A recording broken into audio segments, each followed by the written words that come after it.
I was biting my ingrowing toenails this morning when I realised it wasn't actually my foot. And that got me thinking. Amazing patch notes inbound, lots of fixes. That is right, guys, we have an amazing extensive list from Mr. Murray himself over on Twitter with incoming game patches and fixes. A lot of stuff is being worked on, and it's really nice to see the team really going all hams in. So let's get into today's video because we do have a lot to cover. I just want to take this opportunity as well to say a massive thank you to all of my recent subscribers. You can see all of their beautiful names on screen right now. And if you want to do as they did and join in the fun, all you need to do is hit subscribe and leave a like on this video, and you will be in the next one. I mean, look at all those names. Absolutely fantastic. Great to see everybody. So this patch list is actually quite extensive and it runs over a multitude of days. So we'll start with the latest and work our way back. So these are all in experimental branch currently, which means they will be pushed over to public branch that's on all consoles and devices within the coming days. So first of all, this is from the 12th of this month. So fixed an issue that caused certain wall-mounted base decorations to rotate without engaging the rotate part option. Fantastic. Fixed an issue that caused the Trade Rocket UI to be misplaced in VR. I've noticed that myself. Fantastic. I'm glad that's been fixed.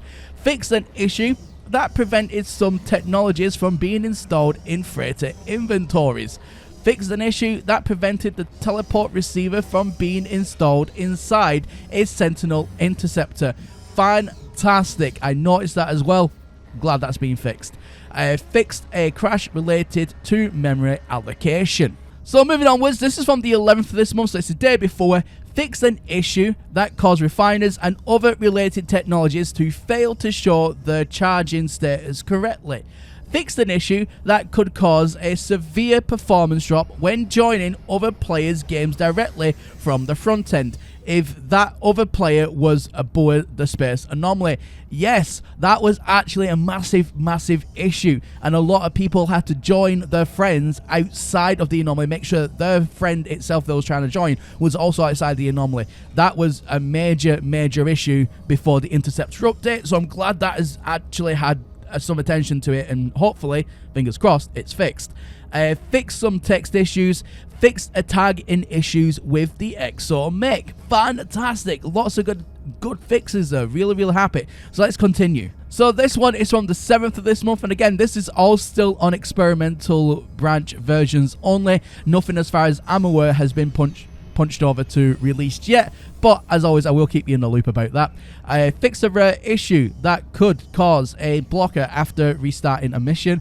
Fixed a number of minor text issues. Fixed a number of minor visual glitches after the exterior and interior of the Sentinel interceptors. Fixed an issue that could prevent the Sentinel multi-tool from being cleared out of its case after being claimed by the player. So that one I've noticed, and I think Captain Steve also had that issue as well, so fingers crossed that is now fixed. Fixed an issue that could cause NPC ships to move in a jerky fashion in multiplayer. I have definitely noticed that. Fixed an issue that caused the planet pop-up to be filled with placeholder data in certain views in Discovery page. I've not noticed that personally, but if you have, hopefully that has been fixed. Fixed a rare issue that could disable input while viewing a confirmation pop-up in the UI. The eye texture for corrupted sentinels have been improved, which is nice. I never noticed anything wrong with that, but there we go. Fixed a number of visual issues with VR wrist menu projectors. Projectors. Improved the visual feedback with repositioning VR wrist menus. Fixed a issue that caused some companions to be rendered facing the wrong way inside the UI. An option has been added for VR players to enable a third twist axis on the virtual joystick, allowing them to roll or yaw the ship. I'm guessing that's nice. It's not something that I've personally tested out as of yet, but I will let you know when I put my VR stuff back on when I'm in experimental next, and I'll let you know how that is. I fixed the rare issue that could cause the explosion when destroying small freighters, cargo pods to be too small. So in other words, what they said is, basically, we're ramping up explosions to 11. Fantastic. So moving onwards, fixed an issue that caused the weapons on Corrupted Sentinels to be invisible. Fixed a number of issues in the Nexus to collect Halo cores.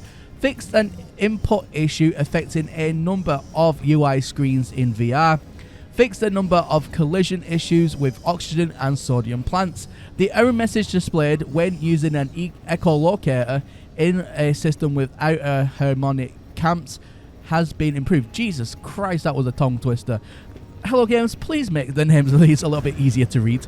The audio balance for Atlantium, whatever, crystals has been adjusted. Again, a really tongue twisted word, but I like how they're calling it Atlantidium. Can someone actually spell that in the comment section, like how you would actually like phonetically say that, because that is a tongue twister. Fix a rare issue that could cause over dense or dark fog on some corrupted planets. Fixed an issue that caused the DPS readout of some Starship weapons to be hidden from the UI. Fixed an issue that prevented a base complexity option from appearing on Xbox One and Xbox One S. So let me know if you have an Xbox One or One S, and also let me know if that has been fixed for you when this update does drop. Fixed an issue that could cause corrupt sentinels to appear on non-corrupted worlds when playing on higher difficulty settings. Fixed an issue that caused Starship communicator holograms and craftable bobbleheads to intersect with cockpit elements in Sentinel interceptors. Fixed an issue that caused the galaxy map to fail to display information about distant planet systems when playing on lower difficulty settings. So yes, that was an issue I had myself, which I am really happy that's fixed.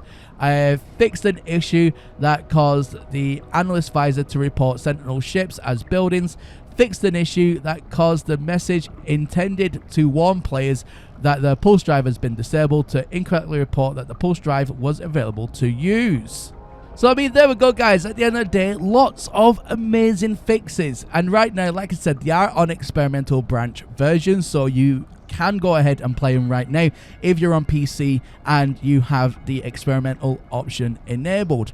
But for everybody else, it will be released within the coming week, and that way then you can all enjoy these fixes. Let me know in the comment section down below which fix are you most excited for, or are you not having any issues? Let me know everything in the comment section down below as always. Anyway guys, that is everything from me here today, and as always, my name is Professor Cynical, and I'll catch you all again in the next one. Bye for now.